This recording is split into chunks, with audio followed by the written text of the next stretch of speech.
সান বাংলার দ্বিতীয় জন্মদিনে আপনাদের জন্য নগদ টাকার বৃষ্টি। সত্যি বলছেন? হ্যাঁ, আবার শুরু হচ্ছে সান বাংলা দেখুন আর বাড়িতে বসে নগদ টাকা জিতুন কন্টেস্ট। 8ই ফেব্রুয়ারি থেকে রোজ সন্ধে 6টা থেকে রাত 10টা দেখতে থাকুন সান বাংলা। প্রতি এপিসোডে সহজ প্রশ্নের সঠিক উত্তর দিন আর প্রত্যেক সঠিক উত্তরের সঙ্গে জিততে পারেন ক্যাশ। কেমন লাগছে? ভালো। প্রতিদিন 200-র বেশি সঠিক উত্তরদাতা প্রতি সপ্তাহে জিতবেন 15 লক্ষ টাকা, যা সরাসরি পৌঁছে যাবে আপনাদের অ্যাকাউন্টে। আমি তো এটাই চেয়েছিলাম। 8ই ফেব্রুয়ারি থেকে প্রতিদিন সন্ধে 6টা থেকে রাত 10টা সান বাংলা দেখুন আর বাড়িতে বসে নগদ টাকা জিতুন। সরস্বতীর প্রেম।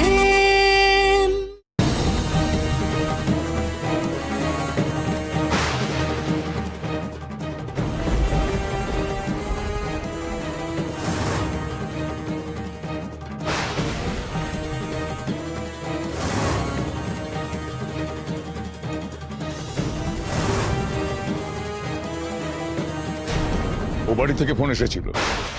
কেন তুলেছিল বাড়ির ফোন?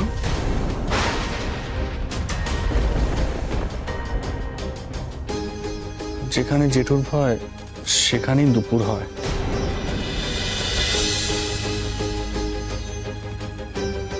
কেন তুলেছিলে ফোন? ফোনটা তো মোবাইলে আসেনি যে নাম্বার দেখে বুঝতে পারবো কে ফোন করেছে। ফোনটা তোলার পরে বুঝতে পেরেছি যে নমিতা ফোন করেছিল। কি করতাম? কেটে দিতে মুখের ওপর। এখন তো বুঝতে পারছি চোখের জল ফেলার আসল কারণটা কি। কেন ফোন করেছিল ওরা? কি চাই ওদের?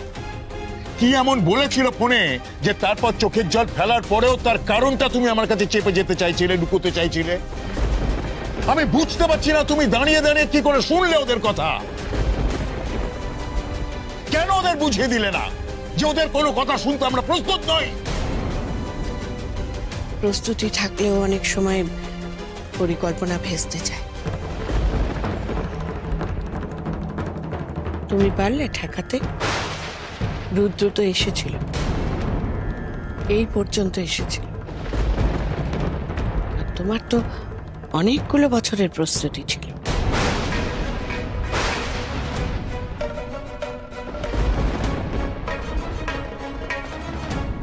পরিস্থিতি সবসময় একরকম থাকে না। তোমার পক্ষেও যেমন মেপে চলা সম্ভব হয়নি, তেমনি আমার পক্ষেও না। ও বাড়ি থেকে ফোনটা এসেছিল, তাই আমি কথা বলেছিলাম। আর ওদের সঙ্গে কথা বলে জানতে পারি যে আজকে গঙ্গার স্বাদ। রোহিত আর সরস্বতী আমাদের রান্না করা খাবার নিয়ে গিয়ে গঙ্গার স্বাদ দেয়। ক্যারেক্টারগুলোর খোলনলচে পাল্টে যাচ্ছে দেখছি। শ্রী শ্রী রোহিত আনন্দের আশীর্বাদের গন্ধ পাচ্ছি।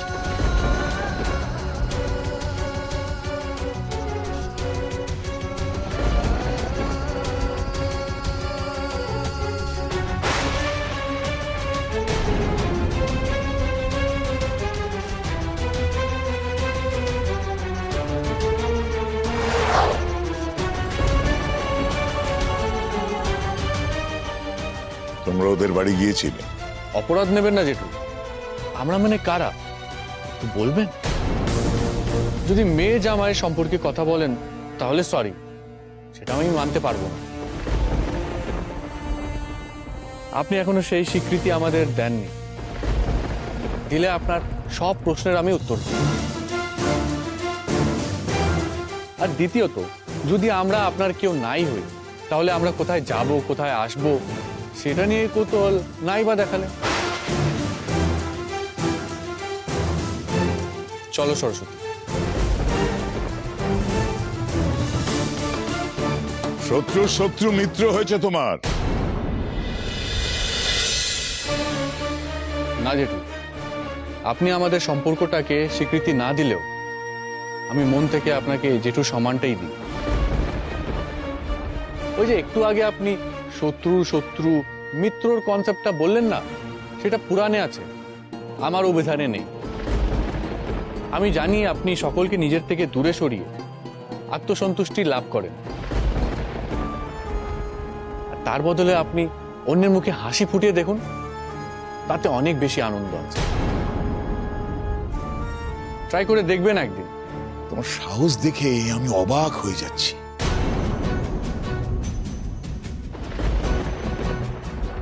এতদিন তুমি যা করতে নিজে করতে, এখন তুমি আমার বাড়ির লোকজনকেও তোমার দুষ্কর্মে যুক্ত করতে চাইছো। দুষ্কর্ম? যাক, এতক্ষণ ধরে আমি এত কিছু বলে উলুবনে যে মুক্ত ছড়ালাম সেটা আমি বুঝতে পেরেছি। যাই হোক, মা, কাকিমা, জেঠিমা কেউ জেনে বুঝে কিছু করেন। আমি মিথ্যে বলে রান্না করিয়ে নিয়ে গেছি, আর সেই একটা মিথ্যে ওই পরিবারকে যা আনন্দ দিয়েছে সেটা আমি নিজের চোখে না দেখলে বিশ্বাস করতে পারতাম না। এটা মিথ্যে না হয় যদি সত্যি হতো, তাহলে আমি জানি না এই আনন্দ ওরা কোথায় রাখতো। এনিওয়ে, অনেক খেয়ে ফেলেছি, এখন একটু রেস্ট নেব। আর আপনি যদি আমাদের মেয়ে জামাই স্বীকৃতি দেন, তাহলে এই কাজটা আপনাকে না জানিয়ে করার জন্য আমি এখনই আপনার কাছে ক্ষমা চেয়ে নেব। চলো সরস্বতী।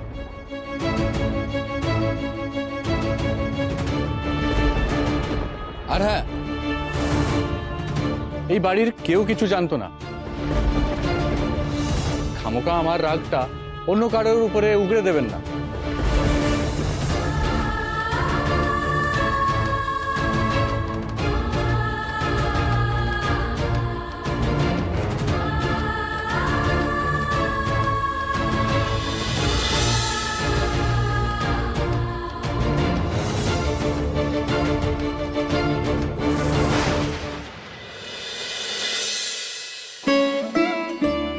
আজ মনটা খুব হালকা লাগছে জানিস। আমারও বাবা, ভীষণ ভাল লাগছে।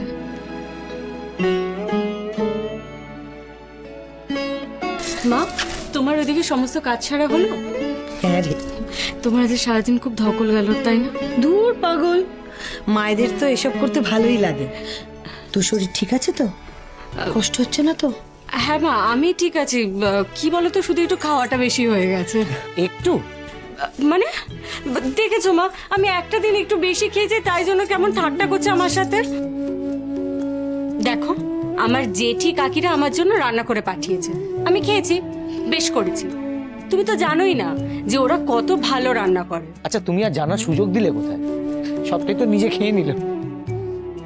আবার জানো তো দীপঙ্কর, কথায় বলে না মায়ের হাতের রান্নার স্বাদই আলাদা, কিন্তু আমার মেয়ে তো জেঠির হাতের রান্নারই ভক্ত।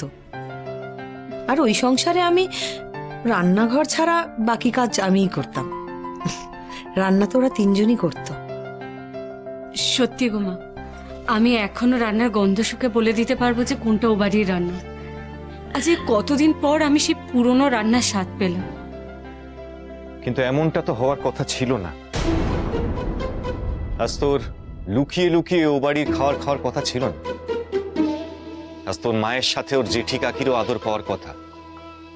এই একটা লোকের জন্য সব নষ্ট হয়ে গেল।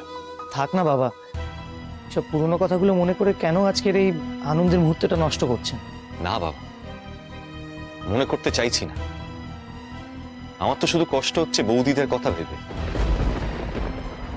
কত কষ্ট করে মুখ বুজে সব আদেশ পালন করে যাচ্ছে একটা মানুষ। ওই একটা মানুষ এতগুলো মানুষের রাশ টেনে রেখেছে। যে প্রতিবাদ করবে সেই ওর শাস্তির মুখোমুখি হবে। এখনো একতন্ত্র। পতন ঘটবে, খুব তাড়াতাড়ি পতন ঘটবে। রোহিত ভালোবাসা দিয়ে ওই বাড়ির সব নিয়ম ভেঙে চুরমার করে দেবে। এমন দিন আসতে খুব দেরি নেই যেদিন গোটা পরিবার একদিকে থাকবে আর দাদা থাকবে আরেকদিকে। সেদিন আমিও দেখবো দাদা কি করে।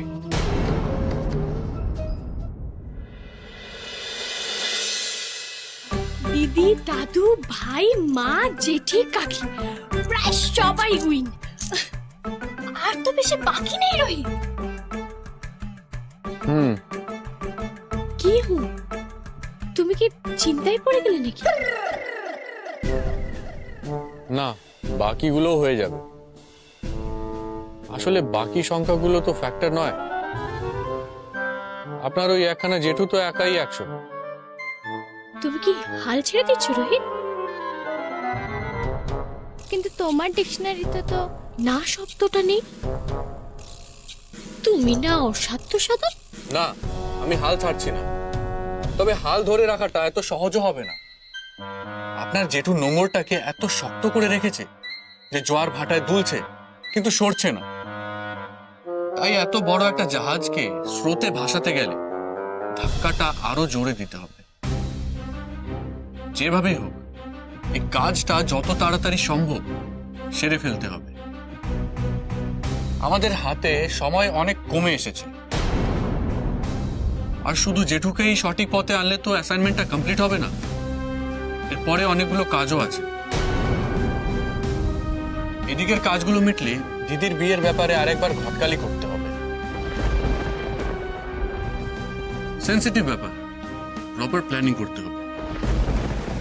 আর তারপর মেজো জেঠুদের বাড়িতে ফিরিয়ে আনা ভেঞ্চারে হাত দিতে হবে। কি ভাবছেন? এই ভেঞ্চারের জন্য আমি কোনো এক্সট্রা চার্জ করব না। ধরে নিন এটা আমার কোম্পানির তরফ থেকে তার স্পেশাল ক্লায়েন্টের জন্য একটা বোনাস অফার।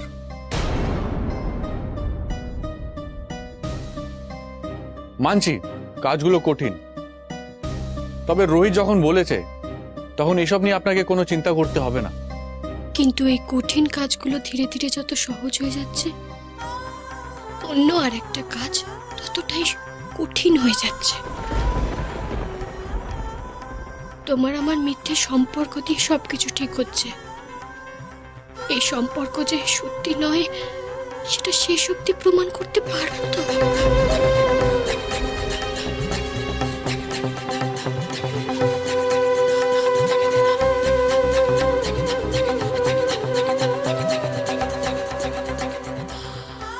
আপনি চাইলেই মিথ্যে প্রমাণিত হবে, না চাইলে হবে না। দেখুন, সার্ভিস অলরাউন্ডার নিজের ক্লায়েন্টকে খুশি রাখতে দায়বদ্ধ। কিন্তু প্রশ্নটা হলো আপনি কি চাইছেন? চাইলেই কি সবকিছু পাওয়া যায়? উফ, আপনি এখনো 60s এর সিনেমায় আটকে আছেন। আরে গুরুদেব কি বলেছেন জানেন না? গুরুদেব রোহিতানন্দ? আরে না, সিনেমার গুরুদেব शाहरुख खान। शाहरुख खान बोले थे, किसी चीज को अगर सच्चे दिल से चाहो तो सारी कायनात उसे तुमसे मिलाने की कोशिश में लग जाती है। কিন্তু এখানে তো পুরো উল্টো কেস ম্যাডাম। আপনি যা চাইবেন আমি তাই আপনাকে ডেলিভারি দিয়ে দেব। আরে নাথিং ইজ ইম্পসিবল। হ্যাঁ, তবে একটা শর্ত আছে। শর্ত? হ্যাঁ, শর্ত একটাই, চাইতে আপনাকেই হবে। আপনি আমার ক্লায়েন্ট, আপনার হুকুম আমার শিরোধার্য। অন্য কেউ চাইলে আমি সেটা দিতে বাধ্য নই। মানে অন্য কেউ তোমার কাছে কি চাইবে? এই ধরুন আমি এখানে সবকিছু ঠিকঠাক করে দিলাম, সবার সাথে সবার সম্পর্ক ব্লিচিং পাউডার ছড়িয়ে স্বাস্থ্যকর আর পবিত্র করে তুললাম। তো এখন যদি আমাকে সবাই ধরে বলে যে নাতি নাতনির মুখ দেখাও, তখন কিন্তু আমি একা একা কিছু করতে পারবো না। এইটুকু বায়োলজি তো আপনি নিশ্চয়ই জানেন। দেখুন, তালি তো এক হাতে বাজে না। এখন বাড়ির সবার সাথে সাথে যদি আপনিও চান তাহলে সার্ভিস অলরাউন্ডার কিছু একটা ব্যবস্থা করে দিতে পারে। তাই মনের ইচ্ছে মনে না চেপে সকাল 7টার কর্পোরেশনের জলের মতন সব কিছু একদম ঝরঝর করে বলে ফেলবেন। দেখবেন আপনার মুখের কথা না খুঁজতেই আপনার অর্ডার রেডি হয়ে গেছে। কি বোঝাতে পারলাম? নীরবে কাঁদা যায়, নীরবে নাক টানা যায় না। অকারণে কাঁদবেন না ম্যাডাম। আপনি কিন্তু আমায় ভরসা করতে পারেন। আমার ট্র্যাক রেকর্ডটা বেশ ভালো, অন্তত আপনার স্কোর বোর্ডে তো বটেই। দেখবেন আমি আপনার সব সমস্যা মিটিয়ে আপনার থেকে এনওসি নিয়ে এখান থেকে যাব। হাসতে থাকুন, প্রাণ ভরে ভালোবাসতে থাকুন। কিছু বাজে বকতেও পারো তুমি।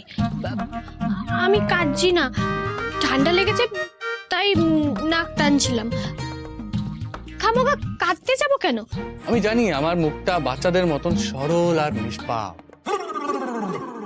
তা বলে কি আপনি আমায় সত্যি সত্যি বাচ্চা ভেবে নিলেন নাকি? হ্যাঁ, আর আপনি কি ভাবছেন আপনি বলছেন বলে আমি মেনে নেবো বাধ্য ছেলেদের মতন যে আপনার ঠান্ডা লেগেছে বলে আপনি নাক টানছেন? শুনুন, অকারণে না গাছের একটা পাতাও নড়ে না। আর আপনার চোখ দিয়ে জল কেন ঝরছে সেটাও আমি ভালো করে জানি। আপনি ভাবছেন যখন আমি এখান থেকে সব ঠিকঠাক করে চলে যাব তখন আমাদের এই মিথ্যে সম্পর্কের জন্য আপনার বিয়েতে অসুবিধা হবে।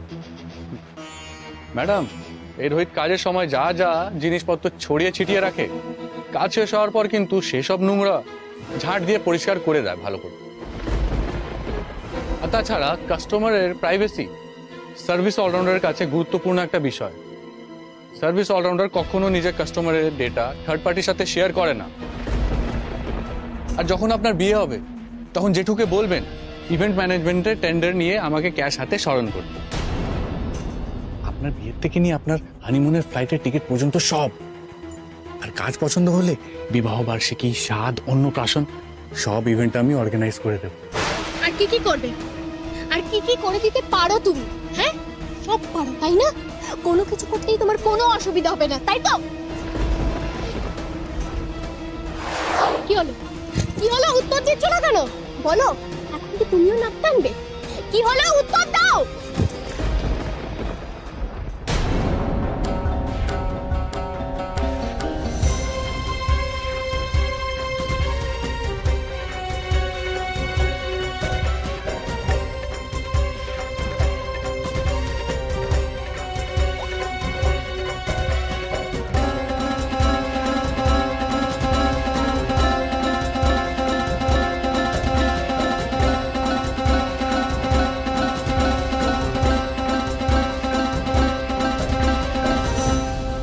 দেখুন তো আমার চোখে কিছু পড়লো নাকি?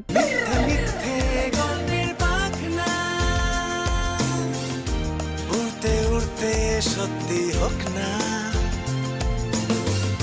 ব্রহ্মা বিষ্ণু শিবে সাক্ষী রেখে সরস্বতীর হিল্লে হোক না।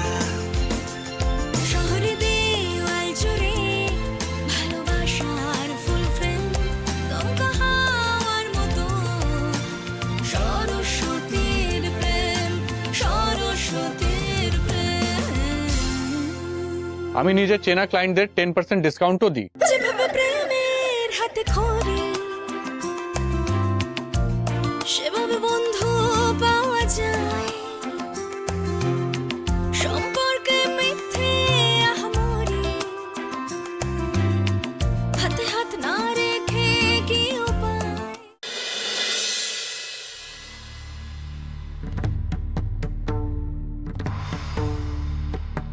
সুদীপ আসেনি এখনো? দেখো দাদু, সবাই এমন ভীতু মুখে রয়েছে যেন একটু পরে হোস্ট নয় ঘোস্ট আসবে।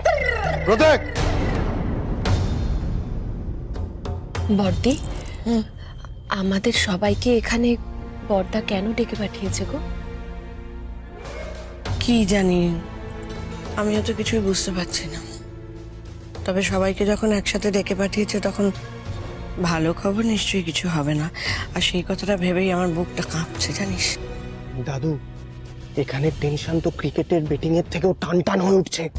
তোমার প্রেডিকশনটা শুনি।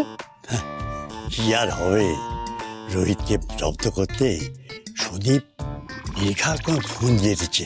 দাদু, যে জামাইবাবু নিজের লাইফ রিস্ক নিয়ে তোমার জন্য স্পেশাল মিষ্টি সাপ্লাই দেয়, তার জব্দ হওয়ার কথাটা তুমি ওরকম হাসতে হাসতে বলছো। আরে তোমার খারাপ লাগছে না? এতে খারাপ লাগার কি আছে? বলি কংস শ্রীকৃষ্ণকে বধ করার জন্য প্ল্যান করে রাক্ষস পাঠিয়েছিল। এতে কিন্তু শ্রীকৃষ্ণের কোনো ক্ষতি হয়নি, ও রাক্ষসকে বধ করেছিল। আমার না এই রাক্ষস বধের পালা দেখতে খুব ভালো লাগে। দাদু, তুমি জেঠুকে কংস বললে? Very bad. আমি শুধু রোহিতকে শ্রীকৃষ্ণ বলেছি।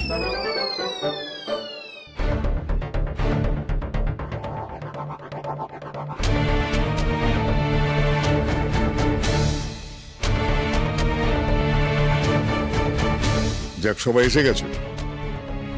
আজ একটা জরুরি বিষয় জানানোর জন্য তোমাদের সবাইকে এখানে ডেকে পাঠিয়েছি। মানে দাদা, সব ঠিক আছে তো? না, সব ঠিক নেই, তবে এবার সব ঠিক হবে। আর তার জন্য আমি যে নতুন সিদ্ধান্তটা নিয়েছি সেটা জানানোর জন্যই তোমাদের সবাইকে আজ এখানে ডেকে পাঠিয়েছি।